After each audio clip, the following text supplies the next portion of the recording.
Good morning, everyone. It is Wednesday, June 3rd, and the iced coffee era is officially back at my place. I almost made a hot one out of habit and just stopped myself. That moment is so funny. Your hand is doing one thing and your brain is finally catching up to the season. Exactly. And today is kind of a strange day, in a good way. Oh, how so? 3 stories, 3 completely different worlds, but they all land on the exact same little phrase. Oh, that is the best kind of theme. Tell me the phrase first. Today's keyword is pull off. Oh, that one carries a lot for 2 little words, right? It has the physical take it off side and the actually succeed at something hard side. Yeah, 2 totally different shapes inside one phrase. Want a quick teaser? Genre only, no big spoilers. Yes, please. Story 1 is a safety story. A type of magnetic toy is disappearing from a few huge online stores. Ooh, consumer side, already curious. Story 2 is a space story. A rocket company had a really rough day and now they have to rebuild from it. That sounds heavy. I want the details.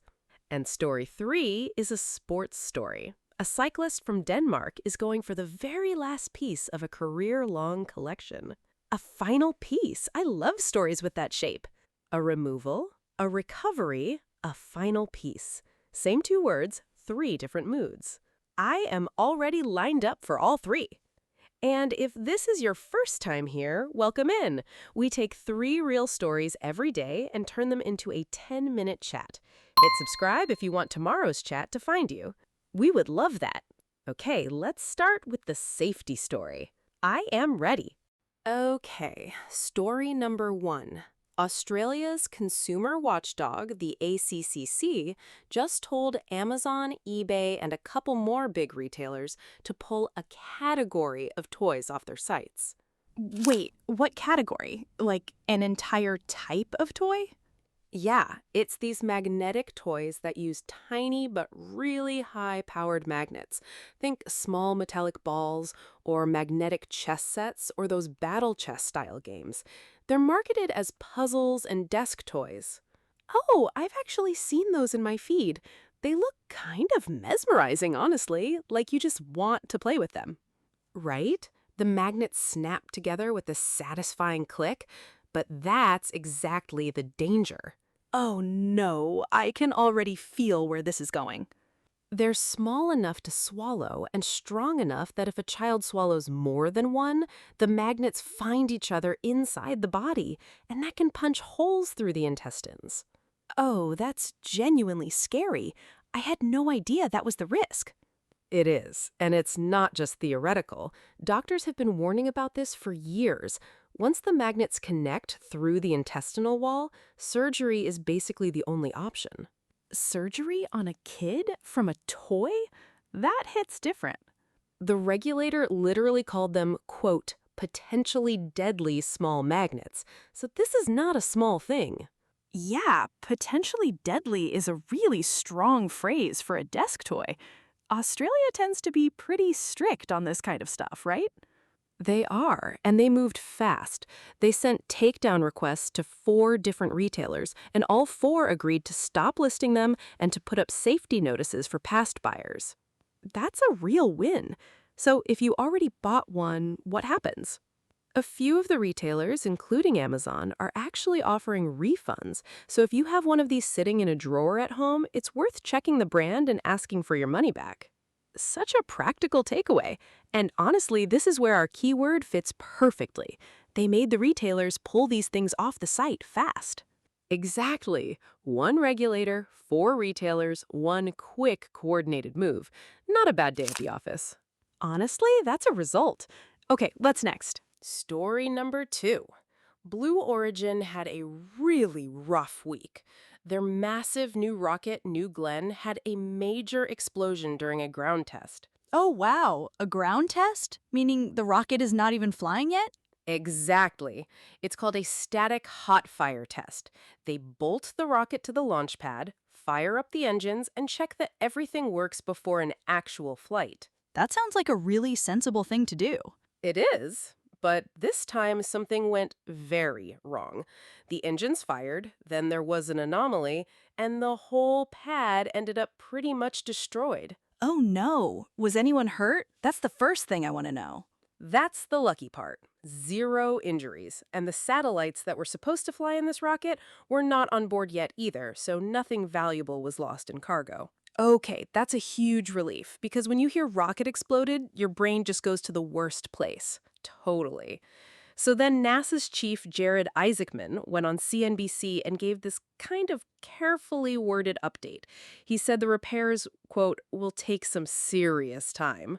I love that diplomatic phrasing. It tells you nothing and everything at the same time. Right? And then he added that a 2028 return to flight is, quote, within the realm, which is basically corporate speak for maybe, but don't put it on your calendar. Within the realm. That's going straight into my vocabulary the next time someone asks if I'm going to the gym this week. I'm totally stealing that. And rebuilding a launch pad, by the way, is no small job. I bet. What goes into it? We're talking steel, concrete, fuel plumbing for super cold liquid hydrogen. It's its own engineering project. Oh, wow. So they really have to pull off a whole rebuild from the ground up. Exactly. And the silver lining is nobody got hurt and the satellites are safe in storage waiting for their next ride to space. That's the part I'm holding on to. Okay, last story, please. Story number 3. Jonas Vingegaard just won the Giro d'Italia. Oh, the cyclist. That is that big Italian race, right? Right. But honestly, the win itself is not even the real headline today. Oh, interesting. Okay, now I am curious. With that victory, he became the 8th man in history to win all 3 of the biggest stage races. 3 big stage races. I had no idea that was even a thing. They are the Tour de France, the Giro d'Italia, and the Vuelta España. Those are the 3 biggest, most prestigious, multi-week bike races in the world. I know the Tour de France from all the yellow jersey stuff. The other 2, honestly, I had never even heard of. That is so fair. They are massive over there, but kind of fly under the radar over here. What's the format like? Each one is about 3 weeks of climbing mountains, sprinting, and time trials. Brutal. 3 weeks per race. So basically, he survived 3 different versions of that nightmare. Yes, and in the entire history of cycling, only 8 men have ever completed the full set. He's the newest name on that list. That's wild. So it's basically the career trifecta of cycling. Exactly. And it's his 4th overall title across these big stage races, by the way. He already had wins at the other 2 before this one. Okay, so this Giro was literally the missing piece of his collection.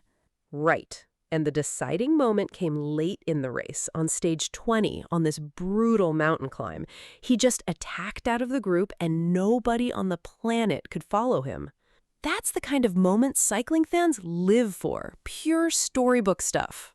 Totally. And then he rode into the final stage already wearing the leader's jersey, basically taking a victory lap on the bike. So he really did pull off the complete set, didn't he? He absolutely did. 8th man, 4 major stage race titles, 1 missing piece, checked. Such a satisfying ending to a story. Okay, let's wrap things up. Okay, let us wrap. 3 really different stories today, but they all kept landing on the same little word. Pull off. Yeah, in 3 completely different shades. Australia made big retailers pull dangerous toys off the marketplace. Blue Origin has to pull off a massive launch pad rebuild. And Vingegaard just pulled off the entire career set in cycling. Same 2 words, 3 totally different flavors. Removal, recovery, and a giant personal achievement. Exactly. So which story stuck with you the most? Honestly, probably the cyclist. The idea of carrying around 1 missing piece on your career list for years and then finally checking it off, that just lands. It is so human. For me, it was the magnetic toy story. I just kept thinking about how casually those things show up in your social feed, and you have no idea about the actual risk underneath. Yeah, that one is gonna live in my head next time I see a magnet ad. I'll probably keep scrolling, but with side eye. Okay, so here's today's question for you at home. What's something you've been trying to pull off lately? Ooh, I love that as a question. Hit me with the options. Option A, a big personal goal. Option B, pulling something out of your life, like a habit or an app. Or option C, just pulling off a really solid, quiet week. Oh, I love that frame. I'm going with C this week. No big plans, just a clean run from Monday to Sunday. Honestly, a great pick. Let us know yours in the comments. Even one word is fine. We read them. And if today's chat helped your morning in any way, hit the like button and subscribe.